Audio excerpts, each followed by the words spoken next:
Estou falando agora sobre a situação do cristianismo no Brasil, né? Depois de termos enfrentado muitos falsos pregadores, muitos que enriqueceram, né, da pregação fraca, eu digo pregação fraca desse evangelho que eles construíram, porque esse não é o evangelho bíblico, né? Porque a palavra de Deus ela é primeiramente pura, né? Ela é pura e eficaz. Ela é pura porque ela não causa desconfiança no coração de quem a recebe. Pelo contrário, ela causa mais confiança, né, em Deus. E porque ela revela a pureza de Deus. E ela é eficaz porque ela transforma o homem. Outra questão que nós não precisamos nos preocupar e ficar desesperado quando surge falsos professores ou teólogos, né, que até entendem de hebraico e tal, mas tentam argumentar contra o evangelho de Cristo, né? Na verdade, se você observar esses caras, eles estão em busca de dinheiro. Eles não estão fazendo a pregação por amor. É puramente porque encontraram uma forma de ganhar dinheiro e de atrair seguidores. Paulo encontrou com caras assim. Por exemplo, Himeneu e Fileto eram mestres da igreja. Possivelmente foram indicados por Paulo e por outros para o ministério, até que se mostraram repreensíveis. Paulo era inimigo deles? Não. Nenhum cristão deve ser inimigo de falsos pregadores. Um cristão tem que ser inimigo da mentira. Porque a mentira, o diabo é o pai da mentira. Então a mentira é uma obra do diabo para poder desestruturar algo e trazer dores espirituais. Então Paulo começa a pregar diretamente contra esses caras. Himeneu e Fileto estão corrompendo a fé porque estão pregando que a ressurreição já aconteceu.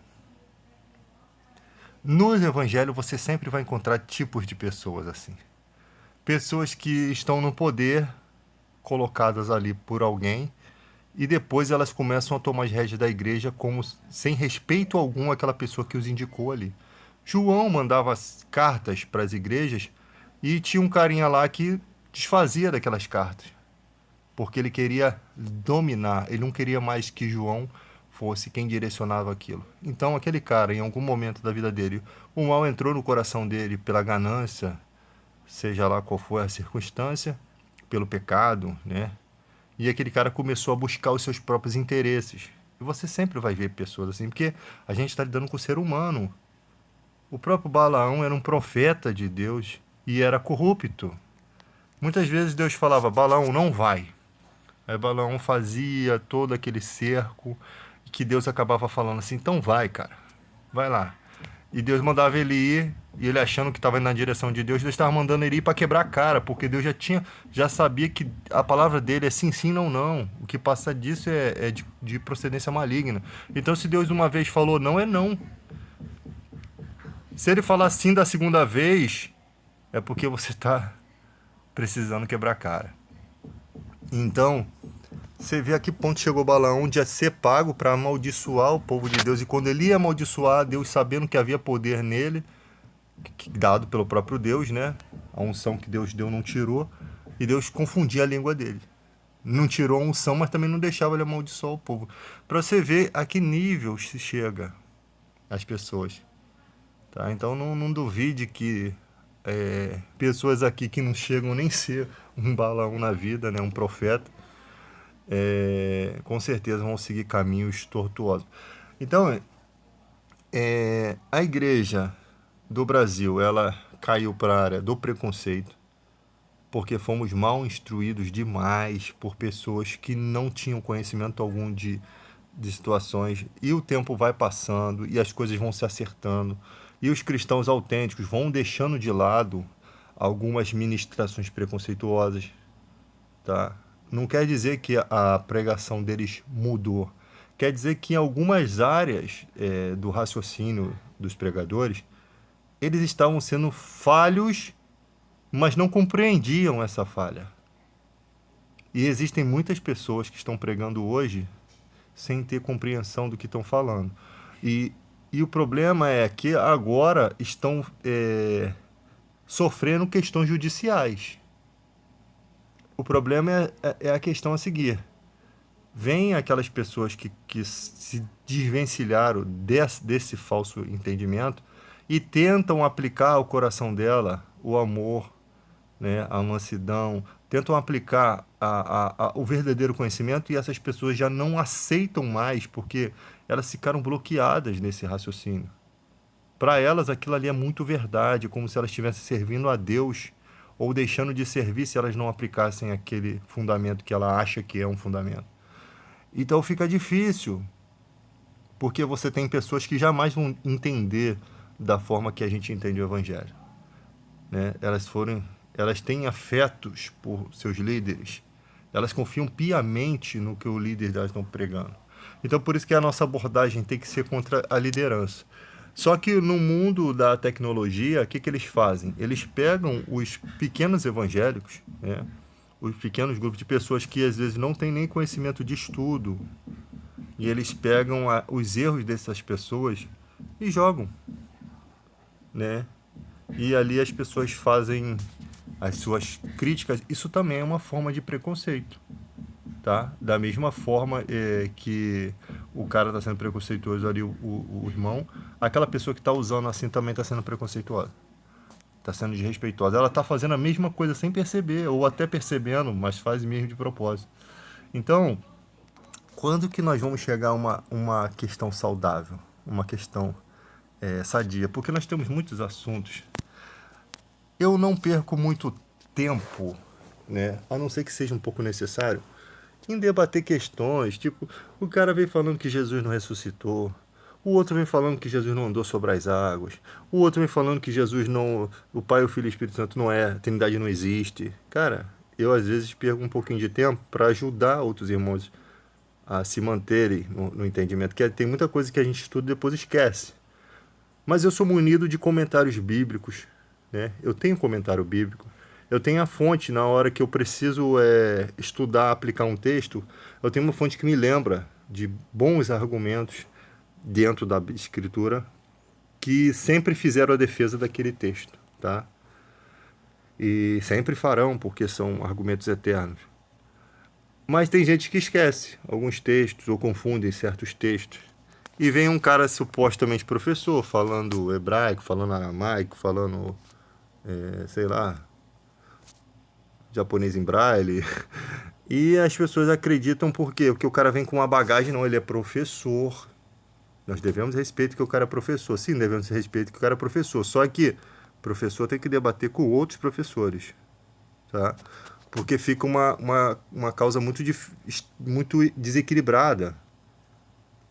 De um lado, nós temos uma teologia aplicada há muitos anos, tá? E por meio da pregação do Evangelho nós recebemos o Espírito Santo. Ou seja, é uma pregação autêntica, porque senão nós não teríamos libertação. A palavra de Deus é primeiramente pura e eficaz. Se ela não fosse de Deus, ela não teria eficácia no mundo espiritual. Então nós sabemos que estamos na verdade, né?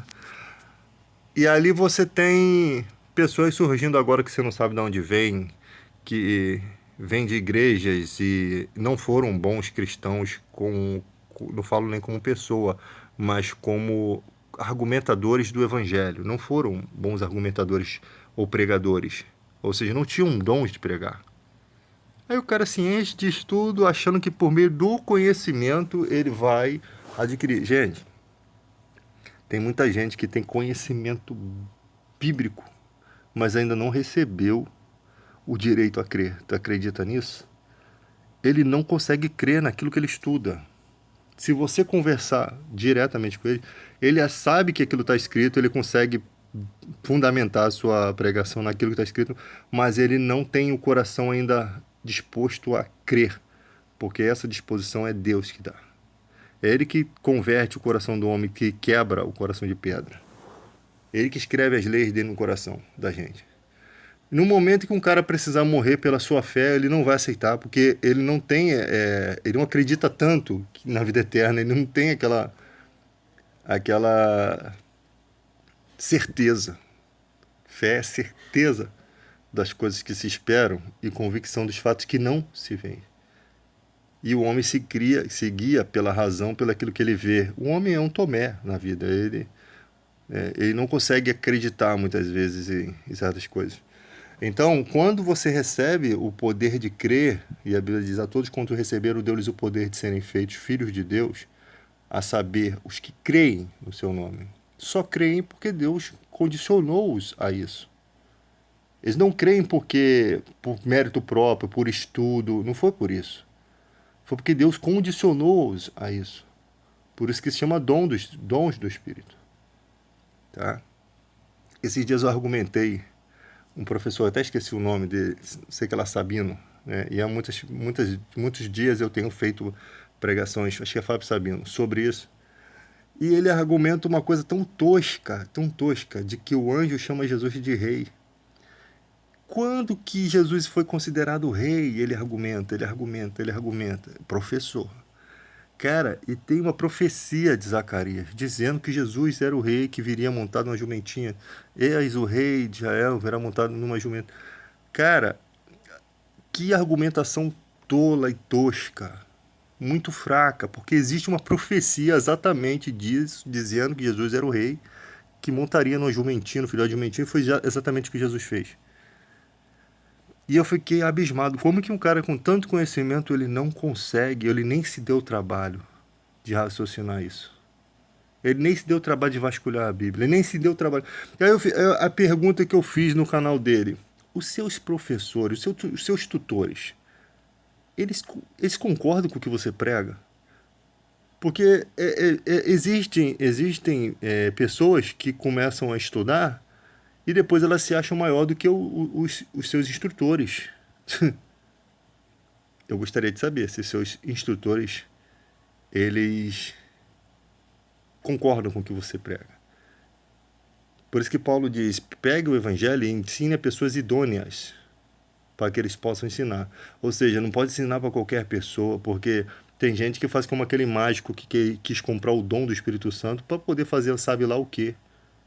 O dom de batizar as pessoas com o Espírito Santo. E Pedro falou: seu coração está em fel de amargura.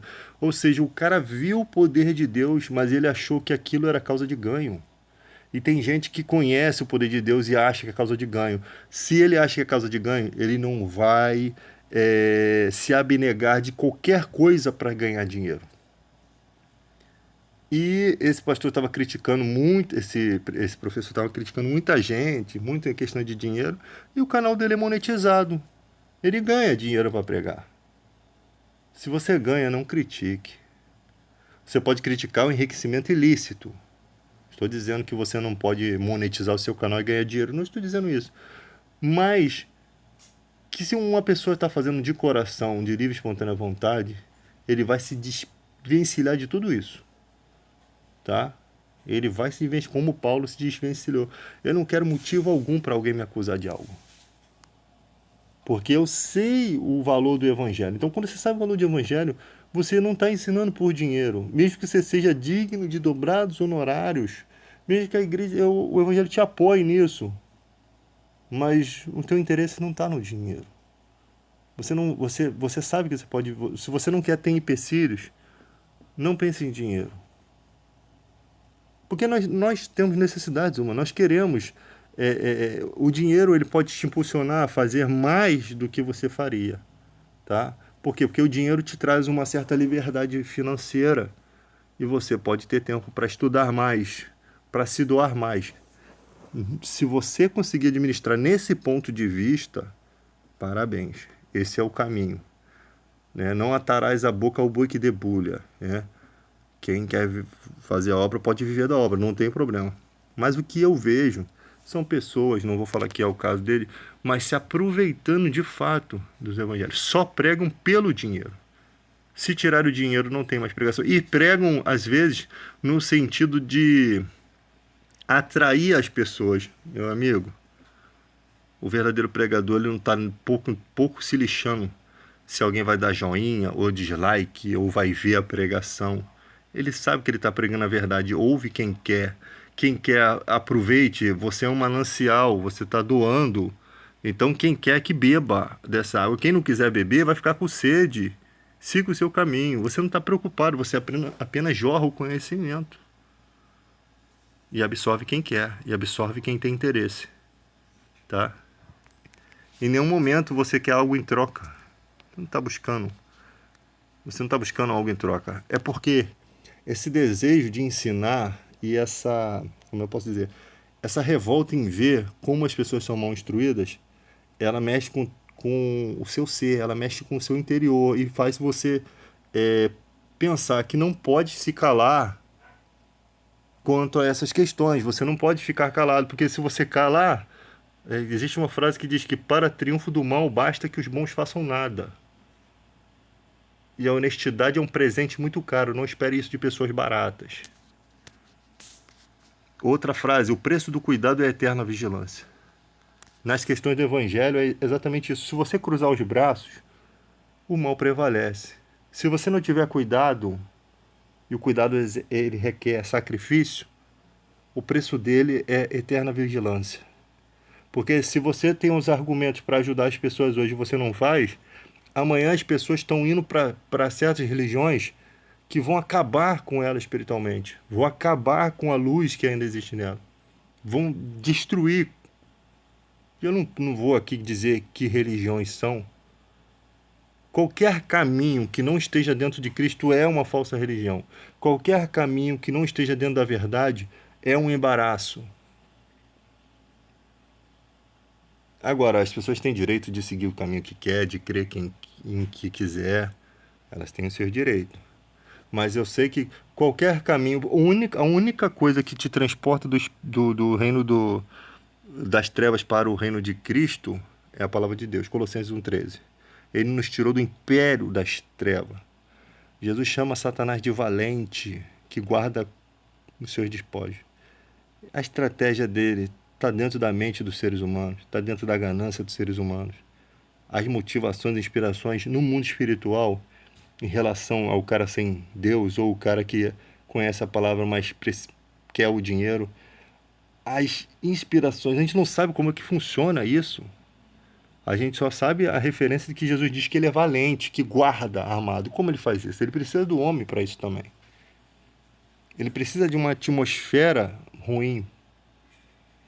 E isso é o coração que se inclina para os frutos da carne e não dos frutos do Espírito.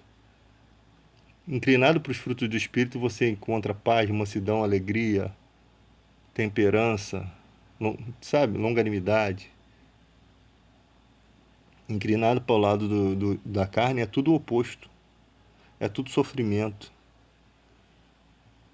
É tudo solidão, é tudo tristeza, é tudo que o mal quer, o ambiente que o mal precisa. Vocês já observaram que sempre quando um país está passando uma certa dificuldade, é nesse momento que surge um super-herói diabólico que vai dizer o caminho e de uma forma que ative o ódio que está dentro do coração do ser humano e mexe com aquilo, e aquelas pessoas ficam robotizadas de uma maneira que começa a acreditar em tudo piamente que aquela pessoa faz, fala, como ela age. E as injustiças passam a ter justificativas no coração dessas pessoas. Pessoas que nunca foram injustas, elas passam a acreditar que aquela injustiça ela é necessária. E quando elas vêm, elas estão servindo ao diabo. Por quê? Porque no momento em que elas estavam, a atmosfera espiritual era tão terrível que diz que a alma sedenta, né, até o amargo se torna doce. Elas abraçaram uma causa errada, como se fosse certa, e elas lutaram pelaquela causa quando elas observaram que já estavam perdidas, já estavam cúmplices de assassinatos, de criminalidade, de maldades surreais. E aí, ou elas continuam em silêncio ali, porque nenhuma voz que se levante mais pode neutralizar aquilo, o mal dominou. É exatamente assim que funciona. O que eu vejo é muita gente falando e pegando como modismo o cristianismo e bagunçando e brincando. E depois começa o preconceito, depois começa o ódio, depois começa, sabe o quê? Perseguições e morte. Vai começando assim. um pequeno redemoinho, ele vai crescendo e se torna uma imundícia, e se torna uma coisa ruim. Então, o pior é quando nós evangélicos estamos do lado do opressor, tá? Eu sei que você precisa entender que os cristãos não são perfeitos.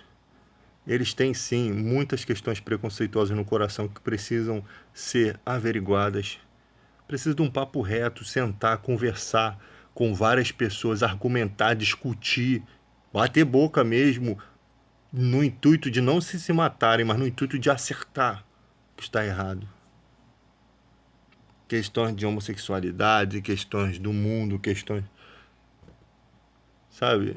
Você vê o cara entra na empresa, às vezes ele é tão bitolado na questão bíblica que ele começa a achar que o patrão ele tem que ser agora o servo dele, que ou é que ele é super protegido porque ele é de Deus, que não pode mandar ele embora, que senão a empresa vai ficar amaldiçoada.